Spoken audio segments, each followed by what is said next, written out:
तो स्टार्ट किया जाए लेक्चर।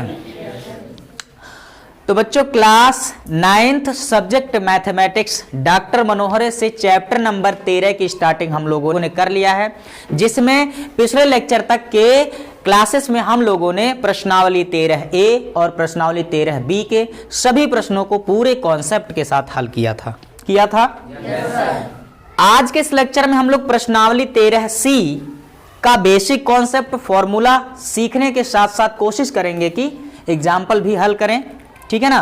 तो चलिए मेरे साथ आप सभी पूरे मेहनत लगन और ईमानदारी के साथ अपने असली ताकत कॉपी और पेन को अपने हाथ में लेकर के हो जाइए तैयार।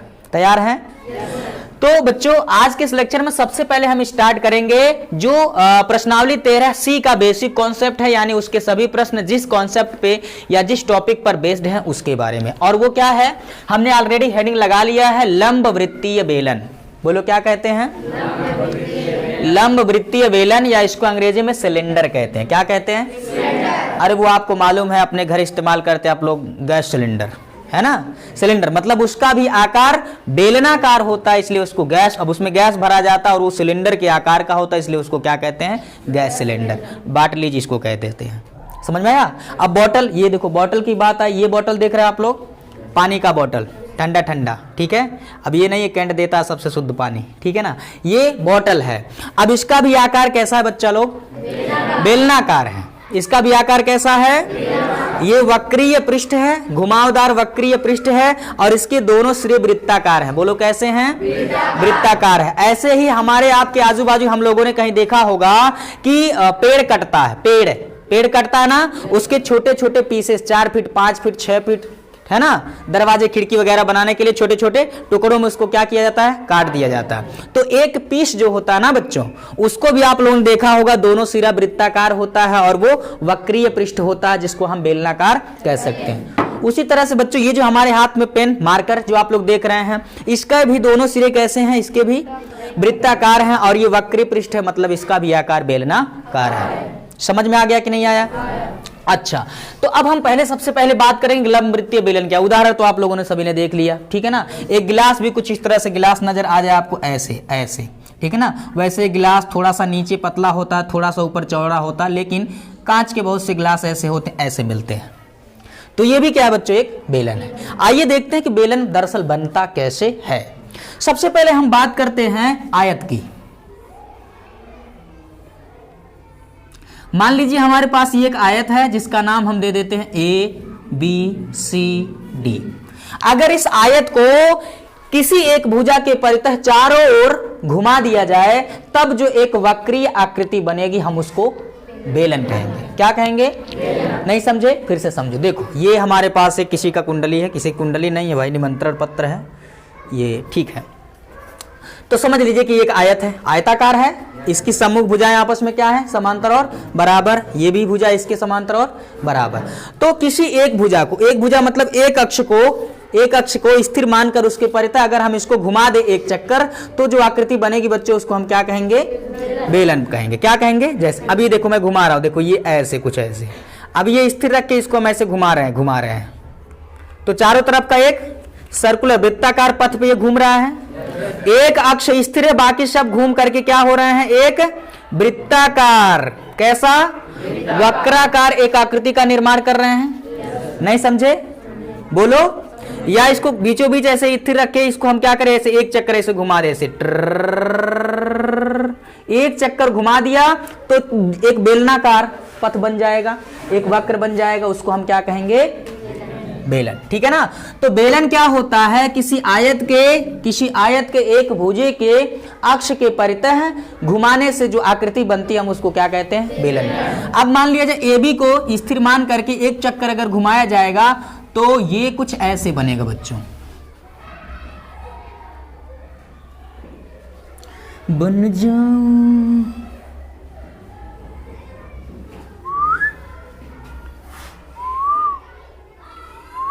ऐसे कुछ बनेगा, आकृति बनेगा कुछ ऐसे ऐसे। चिच्ची इतना गंदा बनाते हैं सर, ऐसे, ठीक है ना। ऐसी कुछ आकृति बनेगी। अच्छा जी, मान लिया जाए ए बी जो अक्ष मान करके आपने घुमाया था वो कुछ ऐसे था, ठीक है ना। अब ये थोड़ा सा आकृति बना दिए हैं, थोड़ा टेंशन मत लीजिएगा, ठीक है ना।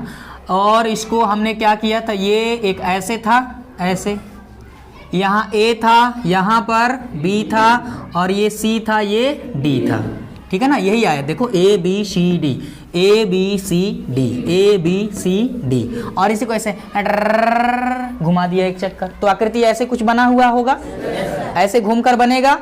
इस आकृति को हम लोग क्या कहते हैं बच्चा लोग, बेलन। बोलो क्या कहते हैं, बेलन कहते हैं। अब इसकी कुछ न कुछ ऊंचाई होगी, होगी कि नहीं होगी, होगी लल्ला। इसकी एक ऊंचाई है जिसको हम कह देते हैं एच। बोलो क्या कहेंगे, और ये निचले वाले सिरे का केंद्र है, और यहां से ये वृत्ताकार परिधि है ना, एक वृत्ताकार पथ पे घूम जाएगा, उसके चारों ओर एक वृत्त बनेगा दोनों सिरा, जैसे जैसे जैसे यहां पर देख लो, ये ऐसे, समझ रहे हो, ठीक है ना। मान लिया ऊपर से आप देखोगे, टॉप से देखोगे, ऊपर से देखोगे तो ए यहां पर आप लोग को दिखेगा, और एक वृत्ताकार कुंडली, जैसे वृत्ताकार कुंडली नहीं, कुंडली तो आप लोग को कहां पढ़ना भी, ठीक है ना। यहां से आप देखोगे तो ये केंद्र होगा, दिख रहा है, ये केंद्र होगा, और इसके चारों ओर ये वृत्त है ना। तो बेटा केंद्र से, कहां से, केंद्र से, और ये परिधि है, सरकमफ्रेंस जिसको हम परिधि कहते हैं, केंद्र से परिधि के बीच की दूरी जो है वो क्या कहलाती है, त्रिज्या कहलाती है। तो ये केंद्र है बच्चों, यहां से इसके बीच की दूरी अगर ये त्रिज्या है, तो इस आकृति में क्या होगा, बी से लेकर सी तक की दूरी जो है ये क्या होगी, वृत्त की, वृत्ताकार आधार की त्रिज्या, वृत्त की त्रिज्या या वृत्ताकार आधार की त्रिज्या होगी। तो इस तरह से ये एक बेलन बन गया, इसकी ऊंचाई h है, इसके आधार की त्रिज्या क्या है बच्चों, कैसा है, r है, त्रिज्या r है, ठीक है ना। और याद रखिएगा ऊपर वाला सिरा भी ऐसे होगा, नीचे वाला सिरा भी ऐसा होगा, जैसे मैं बार बार आप लोग को ये बॉटल देखा, ऊपर वाला सिरा भी वृत्ताकार, नीचे वाला वृत्ताकार, ठीक है ना। तो अभी यहां पर जो काम आएगा वो क्या है, अब इस बेलनाकार आकृति का आपसे पूछा जाएगा कि आयतन क्या होगा, आयतन क्या होगा, इसका पृष्ठीय क्षेत्रफल मतलब वक्र पृष्ठ क्या होगा, इसका संपूर्ण पृष्ठीय क्षेत्रफल क्या होगा, इसके आधार की त्रिज्या क्या होगी, या इसके आधार की परिधि क्या होगी, ठीक है ना। तो इन सभी बिंदुओं पर हम लोग को अच्छे से चर्चा करना। फटाफट हम लोग फॉर्मूला लिखते हैं, क्या है उसको समझते हैं। देखिए, अगर इस बेलनाकार आधार की त्रिज्या r और इसकी ऊंचाई h है, तो इसके दोनों सिरे वृत्ताकार होंगे, और उस वृत्ताकार पथ का कुछ न कुछ परिधि होगा। आपको मालूम है वृत्त की परिधि की त्रिज्या क्या, वृत्त के परिधि की लंबाई 2 पाई r होता है। क्या समझे, अगर फूल से फूल मिले तो उसको फूलों का हार कहते हैं, है ना। फूल से धागा मिल करके फूल से फूल मिले तो उसको फूलों का हार कहते हैं। अगर किसी वृत्त की त्रिज्या r हो तो उसके परिधि को 2 पाई r कहते हैं। क्या बात है सर, कुछ समझे, फूल से फूल मिल जाए तो फूलों का हार कहते हैं, अगर किसी वृत्त की त्रिज्या r हो तो उसके परिधि को 2 पाई r कहते हैं। समझ में आया। तो बच्चों परिधि या परिमाप, अगर इसकी त्रिज्या r है तो यहां से एक चक्कर में, कितना चक्कर में, एक चक्कर में कितनी लंबाई होगी, 2 पाई r, 2 पाई, और ये जो वृत्ताकार क्षेत्र दिख रहा है इसका क्षेत्रफल होगा पाई r स्क्वायर, पाई r। अब पाई क्या है बच्चों, पाई के बारे में आप लोग बहुत अच्छे से जानते हो, पाई एक अपरिमेय संख्या है। बोलो क्या है, हाँ, पहले आप लोग को ये भी कंफ्यूजन शुरू में चैप्टर में था कि पाई परिमेय है या अपरिमेय है, ठीक है ना। तो पाई का रहस्य हमने बताया था कि पाई एक अपरिमेय संख्या है। पाई का जो मान माना जाता है वो यहाँ पर 22/7 होगा। कहीं भी गोलाकार, चाहे गोला मिल जाए, शंकु मिल जाए, बेलन मिल जाए, कहीं भी घुमावदार यानी वक्रीय पृष्ठ आपको दिखेगा तो वहां पर पाई का इस्तेमाल हो सकता है। कभी आपने घन वाले में इस्तेमाल किया पाई का, घनाभ वाले में किया नहीं किया, लेकिन बेलन में करेंगे क्योंकि इसका पृष्ठ वक्राकार होता है। गोला में करेंगे वक्रीय पृष्ठ, और शंकु में करेंगे वक्रीय पृष्ठ। समझ में आया। छिन्नक में करेंगे वक्रीय पृष्ठ। तो कहीं भी पाई का इस्तेमाल कहां होता है, दरअसल जहां पर वक्रीय पृष्ठ, घुमावदार पृष्ठ आपको मिलेंगे वहीं पर, ठीक है ना। तो और इसका भी इतिहास है, ठीक है ना। चलो, तो पाई का मान क्या होता है, लगभग 22/7 होता है, और ये 3.14। लेकिन ये बच्चों सिर्फ माना गया है, पाई का वास्तविक मान ये नहीं होते हैं। पाई का वास्तविक मान तो कोई निकाल ही नहीं पाया, निकालने वाले खुद निकल गए लेकिन इसका मान नहीं निकाल पाए, ठीक है ना। पाई का मान लगभग होता है 3.1415 ऐसे चलता रहता है, ये कभी खत्म नहीं होने वाला, ये अशांत होता है, अशांत होता है, ठीक है ना। अशांत होता है और अनावर्ती होता है, मतलब कटता भी नहीं है और कोई संख्या रिपीट भी नहीं होता, अशांत अनावर्ती दशमलव प्रसार होता है इसका, इसलिए ये क्या होता है, अपरिमेय होता है। अच्छा, इसमें एक रहस्य, इसके मान में एक रहस्य भी जुड़ा है।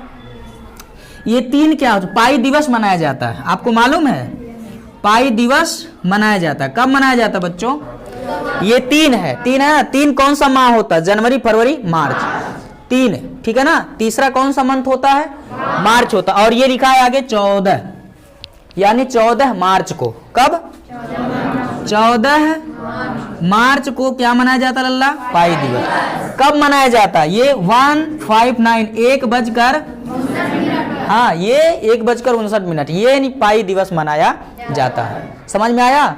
और भी 14 मार्च का बहुत बड़ा रहस्य है, इसी 14 मार्च को अल्बर्ट आइंस्टीन का जन्म हुआ था, इसी 14 मार्च को अल्बर्ट आइंस्टीन का जन्म हुआ था। और स्टीफन हॉकिंस एक महत्वपूर्ण ब्लैक होल के जो खोजकर्ता थे, उनकी मृत्यु भी इसी 14 मार्च को हुई थी। तो ये पाई का रहस्य, पाई दिवस मनाया जाता है इसी 14 मार्च को। 14 मार्च को अल्बर्ट आइंस्टीन का जन्म हुआ था और इसी 14 मार्च को स्टीफन हॉकिंस की मृत्यु भी हुई थी। तो ये पाई का थोड़ा रहस्य, हालांकि हमको इतनी बस याद रखना है, ठीक है ना। तो पाई का लगभग हम लोग मान इस्तेमाल करेंगे 22/7 या 3.14, ठीक है ना। चलिए आगे चलते हैं। यहां पर हमको फॉर्मूला लगाना है जो बच्चों अच्छे से याद रखना है। पहला फॉर्मूला हम आपके सामने लिखते हैं और वो क्या है, जो वृत्ताकार आधार होगा ना, बेलन के वृत्ताकार आधार की परिधि, या सिर्फ ऐसे कह सकते थे वृत्त के आधार की परिधि, है ना। वृत्त की परिधि जो कि होगा 2πr, क्या होगा, या ऐसे कह सकते हैं पाई गुणे व्यास, पाई गुणे व्यास। अब व्यास क्या होता है बच्चों, व्यास जो है ना, व्यास बराबर होता है 2 गुणे त्रिज्या, यानी त्रिज्या के 2 गुना को हम लोग क्या कहते हैं, व्यास कहते हैं। और व्यास को अगर d से इस्तेमाल करेंगे तो 2 गुणे r, व्यास जो है त्रिज्या का 2 गुना होता है, यानी त्रिज्या के 2 गुना लंबाई या त्रिज्या का 2 गुना कर दें तो ये टोटल लंबाई यहां से यहां तक, हमको यहां से यहां तक मिलेगी लंबाई, जिसको हम व्यास कहेंगे। मतलब व्यास एक प्रकार की जीवा होती है, व्यास वृत्त के अंदर खींची गई सबसे बड़ी जीवा होती है ना। व्यास क्या होता है, वृत्त के अंदर खींची गई सबसे बड़ी जीवा होती है जो केंद्र से होकर के जाती है, त्रिज्या का 2 गुना होता है, इसको हम व्यास कहते हैं। बोलो क्या कहते हैं। चलो तो आगे कभी कभी दिया जाएगा बेलन का व्यास दिया जाएगा, तो व्यास अगर दिया जाएगा बच्चों तो त्रिज्या हमको निकालना है, तो 2 से भाग कर देंगे तो व्यास बटे 2 आ जाएगा क्या, त्रिज्या, ठीक है ना। तो अगर व्यास में 2 से भाग कर देंगे तो त्रिज्या की लंबाई निकल जाएगी। बोलो बात समझ में आया। चलो तो यहां बेलन के वृत्ताकार आधार की परिधि या परिमाप होगा 2πr। दूसरा फॉर्मूला जो याद रखना है, बेलन के आधार का क्षेत्रफल, बेलन के आधार का क्षेत्रफल जो कि कितना होगा लल्ला, πr²। बेलन के आधार या वृत्ताकार आधार, कितने बेलन के आधार हैं, एक ये वृत्ताकार और एक ऊपर वाला, ठीक है ना। एक वृत्ताकार बेलन के आधार का क्षेत्रफल, मतलब ये पूरा वृत्ताकार क्षेत्रफल कितना होगा, πr²। अगली बात जो याद रखना है आपको, तीसरा फॉर्मूला वो पूछा जाता है सिर्फ सीधे बेलन का वक्र पृष्ठ, बेलन का वक्र पृष्ठ। अब बाबू बेलन के वक्र पृष्ठ से क्या तात्पर्य है, समझो। वक्र पृष्ठ का मतलब ये जो साइड का घुमावदार पृष्ठ है, ये वक्र पृष्ठ, ठीक है ना। ये क्या है, यहां से आप स्टार्ट करते, ये एक चक्कर में कितना पृष्ठ घुमा है, ठीक है ना। जैसे ये कॉपी ले लेते हैं, अब इसको ऐसे मोड़ देते, फोल्ड कर देते हैं। अभी ये कैसा आकृति है इसका, बेलन का, ठीक है ना। यहां से यहां तक एक सतह में ये जो पृष्ठ है, समझ रहे ना। अभी तो ये ऐसा पृष्ठ दिख रहा है, समतल पृष्ठ। अब इसको हमने जब घुमा दिया तो ये बन गया वक्र पृष्ठ। नहीं समझे? अभी जब ऐसे समतल है बच्चों तो ये कैसा है? ये समतल पृष्ठ है। ये क्या है? समतल पृष्ठ है। और इसी को जब ऐसे हमने घुमा दिया, इस तरह से हमने घुमा दिया, तो अब ये क्या कहलाएगा? यही पृष्ठ है। अब इसको हम दूसरे नाम से जानेंगे जिसको हम कहेंगे वक्र पृष्ठ। तो वक्र पृष्ठ मतलब ये घुमावदार जो पृष्ठ है इसको हम क्या कहेंगे? वक्र पृष्ठ। समझ में आया? अभी ये कैसा है? ये समतल पृष्ठ है। जब इसको ऐसे बेलन के आकार में हमने मोड़ दिया तो ये क्या हो गया? अब वक्र पृष्ठ हो गया। बोलो, बात समझ में आया? चलो, तो बेलन का वक्र पृष्ठ मतलब ये साइड वाला पृष्ठ है ना। बेलन का वक्र पृष्ठ होगा क्या? आधार की परिधि, आधार की परिधि, ठीक है ना, और गुणे क्या? ऊंचाई। आधार की परिधि गुणे ऊंचाई। और आधार की परिधि की लंबाई ऊपर लिखे हैं 2 पाई r, और ऊंचाई क्या है बच्चों? h है ना। तो इस तरह से हो जाएगा। मैं जब आपसे पूछूंगा बेलन का वक्र पृष्ठ तो आप कहना 2 पाई r h, जहां r जो है वृत्ताकार आधार की त्रिज्या है, h है उस बेलन की ऊंचाई है। समझ में आ गया? अगला फॉर्मूला जो याद रखेंगे बच्चों वो है बेलन का संपूर्ण पृष्ठ। अब थोड़ा सा समझिएगा, संपूर्ण पृष्ठ या वक्र पृष्ठ क्षेत्रफल यहां लिख देते हैं, और यहां हम लिख सकते हैं क्या? बेलन के संपूर्ण पृष्ठ क्षेत्रफल, या सिर्फ संपूर्ण पृष्ठ दीदा है। संपूर्ण पृष्ठ क्षेत्रफल से क्या मतलब है? देखो, संपूर्ण पृष्ठ क्षेत्रफल में आइए वक्र पृष्ठ तो होगा ही होगा, वक्र पृष्ठ भी होगा, ऊपर वाले आधार का क्षेत्रफल, नीचे वाले आधार का क्षेत्रफल। तो बेलन के संपूर्ण पृष्ठ क्षेत्रफल का मतलब है ये वक्र पृष्ठ, निचले वाले आधार का क्षेत्रफल प्लस ऊपर वाले आधार का क्षेत्रफल। बोलो, बात समझ में आया? तो इस तरह से ये हो जाएगा बेलन का संपूर्ण पृष्ठ। बेलन के संपूर्ण पृष्ठ में मैं लिखता हूं क्या? वक्र पृष्ठ। क्या क्या लेते हैं? वक्र पृष्ठ लेते हैं प्लस दोनों आधार का क्षेत्रफल। इसको मिटा दें तो वक्र पृष्ठ लिया जाएगा। जब संपूर्ण पृष्ठ क्षेत्रफल लिया जाए तो वक्र पृष्ठ लिया जाएगा प्लस दोनों वृत्ताकार लिख देते, दोनों वृत्ताकार आधार के क्षेत्रफल या वृत्ताकार आधार का क्षेत्रफल। समझ में आया लल्ला? बेलन के वक्र पृष्ठ में क्या लिया जाए? संपूर्ण पृष्ठ में क्या लिया जाएगा? वक्र पृष्ठ साइड वाला लिया जाएगा, ठीक है ना। जैसे इसके ये साइड वाला लिया जाएगा और ऊपर वाला तथा नीचे वाला दोनों वृत्ताकार हैं, तो दोनों वृत्ताकार आधार का क्षेत्रफल। अब सीधे फॉर्मूला रखो। वक्र पृष्ठ का फॉर्मूला ये है 2 पाई r h। समझ में आया? अब देखो बच्चा, प्लस वृत्ताकार आधार का क्षेत्रफल पाई r स्क्वायर होगा। ये तो एक सिरे का होगा कि दोनों सिरे का होगा? सिर्फ एक सिरे का होगा पाई r स्क्वायर, ऊपर वाले सिरे का भी होगा पाई r स्क्वायर, या दोनों का कह दिया तो इसमें 2 से गुणा कर दो। तो ये आ गया कितना? 2 पाई r h। पाई r स्क्वायर एक बार कितना हो गया? 2 पाई r स्क्वायर। समझ में आया लल्ला? अब दोनों में से कुछ कॉमन है, 2 कॉमन है, पाई भी कॉमन है और एक बार r भी कॉमन है। तो अगर हम ले लें 2 पाई r कॉमन तो क्या मिलेगा? यहां मिलेगा h और प्लस यहां एक बार r। तो डायरेक्ट ऐसे भी याद रख सकते हो आप लोग कि बेलन का संपूर्ण पृष्ठ क्षेत्रफल 2 पाई r कोष्ठक में h प्लस r। समझ में आया?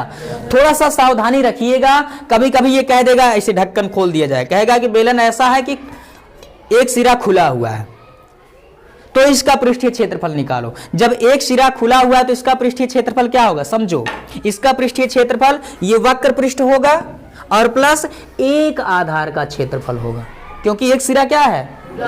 खुला हुआ है। तो इसका मतलब एक सिरा अगर खुला हुआ है तो इसका पृष्ठीय क्षेत्रफल क्या होगा बच्चों? इसका कुल पृष्ठीय क्षेत्रफल एक वक्र पृष्ठ होगा, यानी वक्र पृष्ठ का क्षेत्रफल और प्लस एक आधार। तब भाई पाई r स्क्वायर जो 2 बार हुआ है इसमें से एक ही बार होगा। कुछ बात समझ में आया? ऐसे कॉन्सेप्चुअल क्वेश्चन मिलेंगे जिनको बहुत ध्यान से आप लोग को हल करना है, ठीक है ना, वरना आप लोग परेशानी में थोड़ा फंस सकते हैं, ठीक है ना। तो थोड़ा सा शातिर भरे तरीके से आप लोग काम करिएगा, ठीक है ना। और कहीं भी फंसना है हम तो है ही है, हम है तो गम किस बात की, ठीक है ना। चलो अभी देखो बेलन का संपूर्ण पृष्ठ क्षेत्रफल हो गया, डायरेक्ट आप याद रखेंगे 2 पाई आर कोष्ठक में h प्लस आर। बोलो बात समझ में आया? आर वृत्ताकार आधार की त्रिज्या या बेलनाकार आधार की त्रिज्या है और h उसकी क्या है? ऊंचाई। समझ में आया लल्ला? राम जी समझ में आया? धनंजय? अच्छा, question number 5, sorry formula number 5।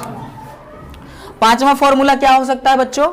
इसका आयतन पूछा जा सकता है। जैसे ये फिर बॉटल में उठा रहा, बार बार बॉटल उठा रहा हूं ठंडी में भी, ठीक है ना, वरना इस वैसे तो इसमें गर्म पानी है इसमें।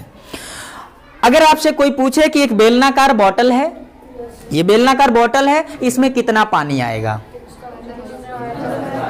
जितना इसका बहुत अच्छी बात। यही देखो, चीजों को जब समझोगे तो खुद ब खुद आप ये समझ जाओगे कि पूछा क्या जा रहा है और उसका जवाब देने में आपको हिचकिचाहट नहीं होगी लल्ला। रंजन समझ में आया? तो ये बात आप लोग को ध्यान में रखना है। तो किसी भी बेलनाकार किसी भी खोखले बेलनाकार बर्तन में कितना पानी भरा जा सकता है? जितना उसका। कितना इसमें दूध भरा जा सकता है? जितना इसका आयतन होगा, ठीक है ना। तो आयतन से रिलेटेड क्वेश्चन आएंगे। चलो तो हम बात कर लेते हैं बच्चों बेलनाकार बर्तन का आयतन, या डायरेक्ट मैं लिखता हूं बेलन का आयतन। मेरा हैंडराइटिंग थोड़ा सा छिछी है, संभाल लीजिएगा आप लोग, ठीक है ना। वैसे कोशिश तो करते हैं सुंदर लिखने की, लेकिन लिख नहीं पाते। अच्छा लिखते हैं? ओ चलिए, बेलन का आयतन, बेलन का आयतन, ठीक है ना। बेलन का आयतन क्या होगा बच्चों? आधार का क्षेत्रफल, दोनों में से, चाहे ऊपर वाला चाहे नीचे वाला, एक आधार, ठीक है ना। जब दोनों वृत्ताकार, दोनों के आधार समान होते तभी उसको बेलन, नहीं तो वो छिन्नक बन जाएगा। अभी छिन्नक आगे आप लोग पढ़ोगे, ठीक है ना, जिसको शायद फ्रस्टम कहते हैं अंग्रेजी में, ठीक है ना। आधार का क्षेत्रफल, क्षेत्रफल और गुणे क्या लल्ला? ऊंचाई। गुणे क्या? ऊंचाई। तो किसी भी बेलन के आयतन को अगर हमें निकालना है तो उसके आधार का क्षेत्रफल, अब दोनों मत लीजिएगा, कोई एक आधार का क्षेत्रफल गुणे उसकी ऊंचाई। आधार के क्षेत्रफल का सूत्र क्या होता है? पाई आर स्क्वायर, और ऊंचाई क्या है? डायरेक्ट याद रखेंगे बच्चों कि बेलन का आयतन पाई आर स्क्वायर एच। समझ में आया? अगर इन चीजों को बहुत अच्छे से आप सभी ने याद कर डाला, दिमाग में रख डाला, तो लाइफ झिंगा लाना। समझ में आया? तो बहुत अच्छे से ध्यान में रखिएगा। और सबसे ज्यादा फायदा उसको 9th के बाद आप लोग को 10th में मिलेगा, और उसके बाद लाभ मिलेगा वनडे एग्जाम में, ठीक है ना। तमाम कंपटीशन के एग्जाम होते हैं, उसमें भी ऐसे क्वेश्चन पूछ आते हैं एडवांस मैथमेटिक्स, तो अच्छे अच्छे लोग लुल्ल हो जाते हैं, है ना। तो थोड़ा सा अभी से जब ध्यान में रखोगे, चीजों को समझोगे, तो काफी हेल्प मिलने वाली, काफी मदद मिलने वाली है, ठीक है ना। सीधे प्रश्न की खोपड़ी में छेद करोगे आप लोग। समझ में आया है? चलिए, तो बेलन का आयतन, अब देखो इस पर भी मिल सकता है क्वेश्चन, सीधे कह देगा एक बेलन के आधार का क्षेत्रफल इतना है, ऊंचाई इतना है, बताइए उसका आयतन कितना होगा। तो सीधे बेलन का आयतन बराबर आधार का क्षेत्रफल गुणे ऊंचाई, और त्रिज्या और ऊंचाई देकर के अलग अलग पूछेगा तो ऐसे pi R square H. I hope आप लोग को समझ में आ गया होगा मेरे कहने का मतलब क्या है। आ गया बच्चों? तो बेलन के वृत्ताकार आधार की परिधि, यानी निचले वाले या ऊपरे वाले सिरे का आधार की जो परिधि, परिधि मतलब जो एक चक्कर में चली गई दूरी है, वो कितना होगा? 2 पाई आर होगा, ठीक है ना। फिर बेलन का ये जो पृष्ठीय क्षेत्रफल, आधार का पृष्ठीय क्षेत्रफल कितना होगा बच्चों? बेलन के आधार का पृष्ठीय क्षेत्रफल, वृत्त का क्षेत्रफल जो होता है पाई आर स्क्वायर, वही होगा, क्योंकि बेलन के दोनों सिरे समान वृत्ताकार होते हैं, समान वृत्ताकार होते हैं। बेलन का वक्र पृष्ठ, वक्र पृष्ठ मैंने बताया कि घुमावदार पृष्ठ, ये एक चक्कर में घुमावदार पृष्ठ, जैसे इसको मैंने फिर समझा दे रहा हूं। देखो ये है, ये अभी समतल है, ये समतल पृष्ठ है। अगर इसको हम ऐसे बेलन के रूप में घुमा दें तो अब ये क्या कहलाएगा? जो समतल पृष्ठ है वही क्या कहलाएगा बच्चों? वक्र पृष्ठ होगा। और बेलन का वक्र पृष्ठ होता आधार की परिधि गुणे ऊंचाई। ये मिटा दे, थोड़ा सा हटा देते हैं, इसकी क्या जरूरत है अब। आधार की परिधि गुणे ऊंचाई, आधार की परिधि होती है 2 पाई आर और उसकी ऊंचाई कितना है? एच, 2 पाई आर एच। समझ में आया? बेलन का संपूर्ण पृष्ठ, संपूर्ण पृष्ठ में वक्र पृष्ठ भी होगा, निचले वाले सिरे का भी क्षेत्रफल होगा, ऊपर वाले सिरे का भी क्षेत्रफल होगा। तो मैंने लिख दिया बेलन का संपूर्ण पृष्ठ बराबर क्या? बेलन का वक्र पृष्ठ और प्लस दोनों वृत्ताकार आधार का क्षेत्रफल। समझो, बेलन का संपूर्ण पृष्ठ मतलब ये वक्र पृष्ठ, निचले वाले सिरे का क्षेत्रफल प्लस ऊपरी वाले सिरे का क्षेत्रफल। ठीक है ना, रट्टू मत, समझो, समझ में आया। तो बेलन का संपूर्ण पृष्ठ क्षेत्रफल वक्र पृष्ठ प्लस दोनों वृत्ताकार आधार का क्षेत्रफल। अब वृत्ताकार क्यों कहा? क्योंकि बेलन के दोनों सिरे वृत्ताकार ही तो होते हैं। तो वक्र पृष्ठ 2 पाई RH प्लस ऊपर वाले सिरे का पाई R स्क्वायर क्षेत्रफल, नीचे वाले सिरे का भी पाई R स्क्वायर क्षेत्रफल, है ना। तो ये पाई R स्क्वायर हो गया 2 बार पाई R स्क्वायर। ठीक है ना। अब इसमें से हमने कहा कि आप 2 पाई R कॉमन ले लीजिए, 2 कॉमन है, पाई कॉमन है, एक बार R कॉमन है, ले लेंगे तो बचेगा यहाँ H। क्या बचेगा? H plus R। इसके बाद हमने कहा बेलन का आयतन आधार का क्षेत्रफल गुणे ऊंचाई। ठीक है ना, आधार का क्षेत्रफल पाई R स्क्वायर होता है, ऊंचाई इसकी H है, तो पाई R स्क्वायर H। समझ में आया कि नहीं आया?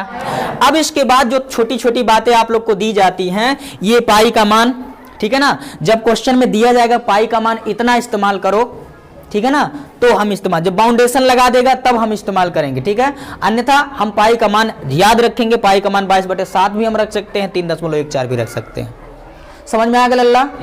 पक्का? शिवानंद समझ में आ गया? लवकुश बोलो, रोहित समझ में आया? मृत्युंजय समझ में आया? मृत्युंजय अच्छा।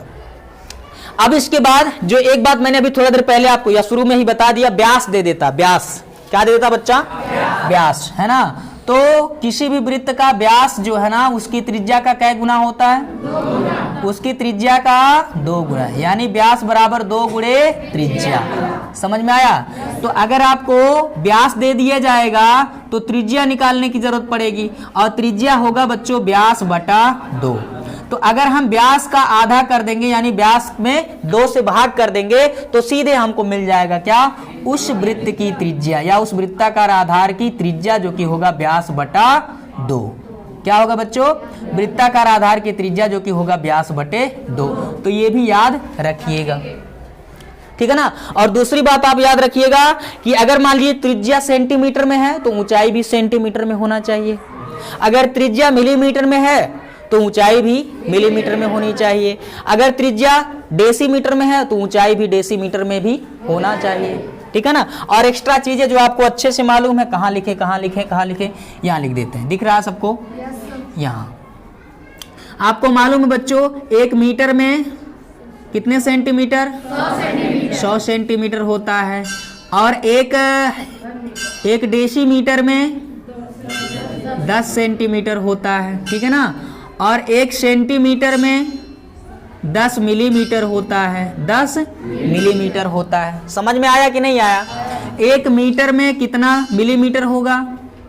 1 मीटर में देखो 100 सेंटीमीटर होगा। 1 मीटर में 100 सेंटीमीटर, और 100 में अगर हम लोग 10 से गुणा कर देंगे तो कितना आ जाएगा? 1000 मिलीमीटर। तो 1 मीटर में आ जाएगा बच्चों 1000 मिलीमीटर, ठीक है ना। कभी भी मिलीमीटर को मीटर में बदलना है तो 1000 से भाग कर देना, सीधी सीधी बात। समझ में आ गया? तो ये बातें भी आप लोग अच्छे से ध्यान में रखो, फटाफट नोट कर लो। और अब हम चलते हैं एग्जाम्पल की तरफ। नोट करो इसको।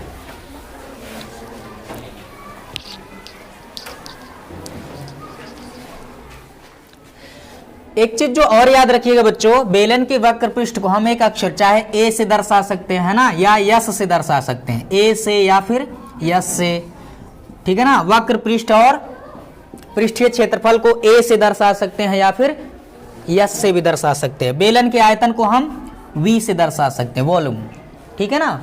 तो वक्र पृष्ठ को यस या फिर ए से दर्शा सकते हैं, आयतन को अक्सर हम लोग V से दर्शाएंगे। कभी कभी ऐसा होगा कि 2 बेलन मिल जाएंगे तो उनके आयतन को V1 और V2, आयतन को A1 और क्षेत्रफल को A1 और A2 आदि कह दिया करेंगे। तो चलिए क्वेश्चन नंबर उदाहरण अब देखते हैं। उदाहरण, पहला उदाहरण क्या है उसको समझते हैं, ठीक है बच्चों। तो पहला उदाहरण हम लोगों ने ले लिया है प्रश्नावली 13C के पहले उदाहरण, जो कि क्या है, एक बेलन के आकार का जो एक पात्र है, या कह सकते हैं एक बेलनाकार आधार का क्षेत्रफल जो है 16 पाई, कितना? 16 पाई। ये 16 पाई वर्ग सेंटीमीटर है, तथा इसका आयतन जो है ना बच्चों वो 112 पाई घन सेंटीमीटर है, ठीक है ना। तो हमको ज्ञात करना है इसकी ऊंचाई क्या होगी। आप सबको मालूम है, इसका सॉल्यूशन देखेंगे, हल करेंगे और आयतन का सूत्र लगाइए, ठीक है ना। आपको मालूम है बच्चों, बेलन का आयतन, बेलन का आयतन बराबर क्या? आधार का क्षेत्रफल आधार का क्षेत्रफल, अभी अभी हम लोगों ने देखा है, और गुणे क्या, ऊंचाई। वेरी गुड, ठीक है ना बाबू। आयतन दिया गया कितना, 112। देखो बेलन का आयतन 112 पाई घन सेंटीमीटर, और क्षेत्रफल दिया है 16 पाई घन वर्ग सेंटीमीटर। ऊंचाई ज्ञात करना, मान लिया ऊंचाई h, तो h हमको निकालना, 16 पाई को पक्षांतर कर देंगे, 112 पाई बटा 16 पाई बराबर h। पाई से पाई मर गया, 16 साते 112। लो जी मुबारक हो, आ गया कितना, 7 सेंटीमीटर। क्या आ गया लल्ला, ऊंचाई कितना आ गया। अब क्या इसके लिए बाहुबली बनोगे, कटप्पा बनोगे, आकाश शक्तिमान बनने की जरूरत है शिवम, नहीं ना। चलो फटाफट नोट करो, अगले एग्जाम्पल देखते हैं।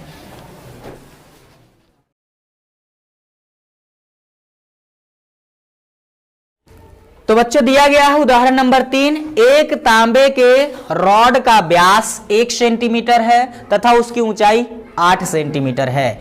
इससे समान मोटाई का एक तार बनाया जाता है जिसकी लंबाई 18 मीटर है, तो तार की मोटाई क्या होगी।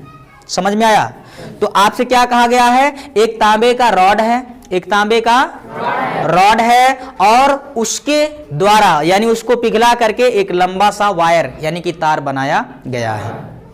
एक चीज जो बहुत अच्छे से ध्यान में रखिएगा कि अगर हम एक वस्तु को गलाकर या पिघलाकर उससे किसी दूसरे आकार के वस्तु को बनाते हैं तो एक चीज जो कभी नहीं बदलेगी उसका एक गुण, वो है आयतन। समझ गए।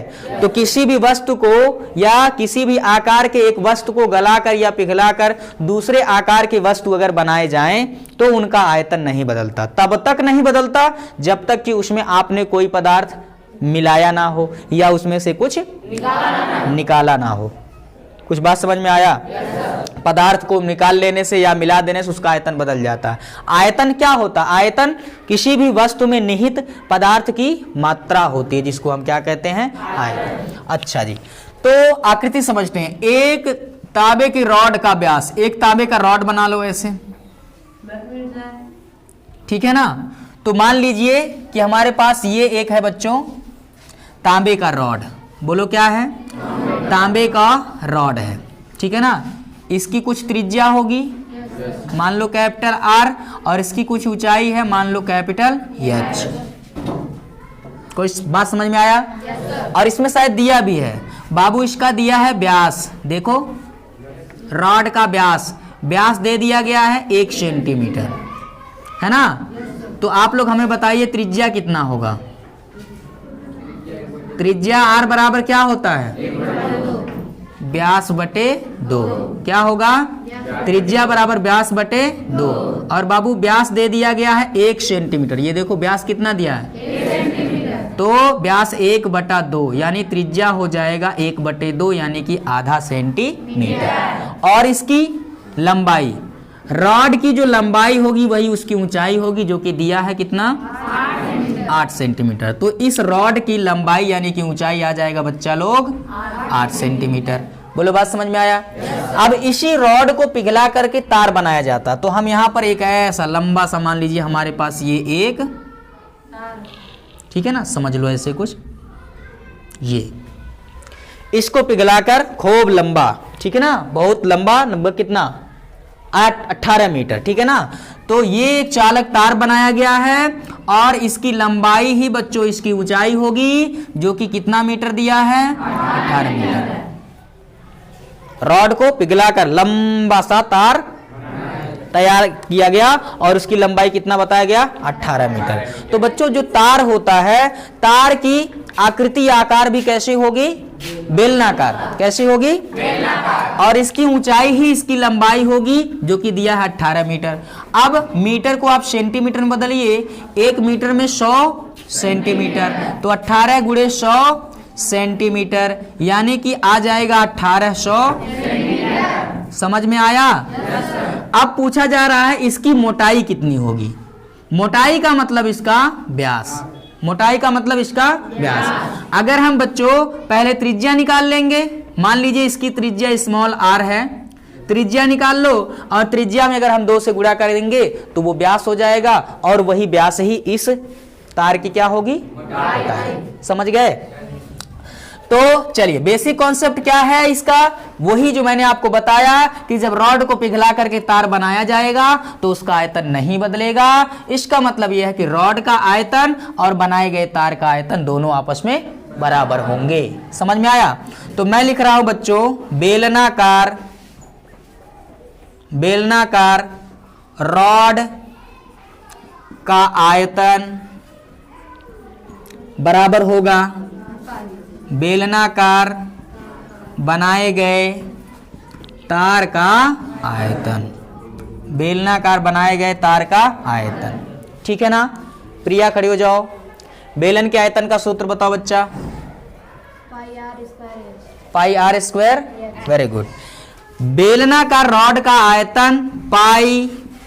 अब देखो ये रॉड है, रॉड के लिए त्रिज्या हम कैपिटल आर इस्तेमाल करेंगे, ऊंचाई एच, तो होगा बच्चों पाई आर स्क्वायर एच। ये किसका है? रॉड के लिए। तो रॉड का त्रिज्या कैपिटल आर और उसकी ऊंचाई कैपिटल एच। बेलनाकार तार का आयतन, बेलन का आयतन पाई आर स्क्वायर एच होता है।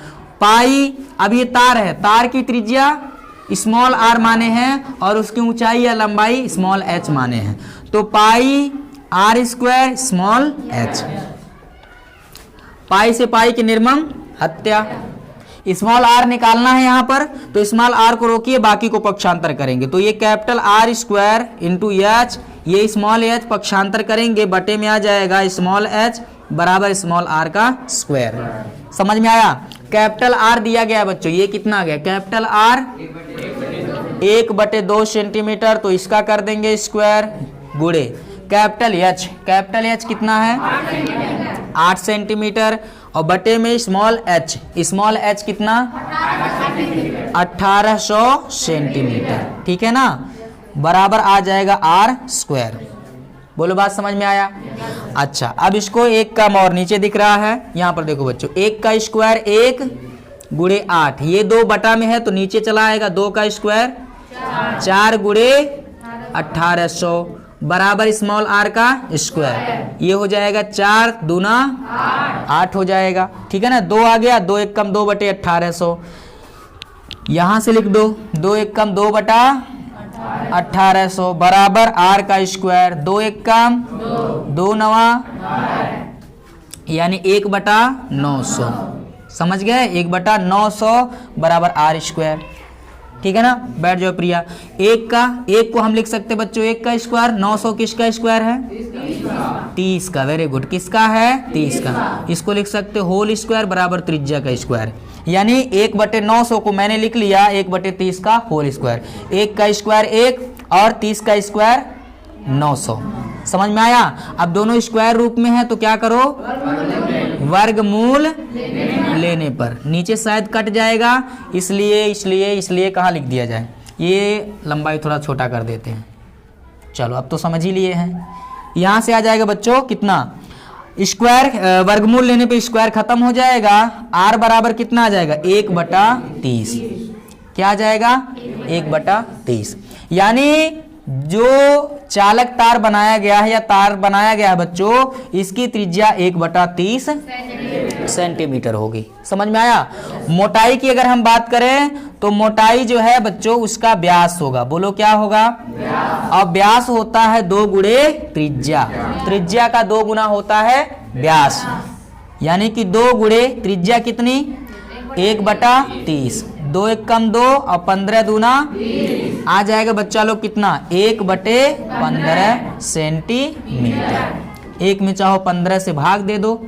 आई बात समझ में? मीटर में अगर बताना चाहते हैं तो इसमें हम क्या करेंगे? 100 से पुनः भाग करना पड़ेगा। गुणा कहाँ करेंगे जी? भाग करना पड़ेगा। लेकिन कितना दिया आंसर? इतना है। चलो नोट करो।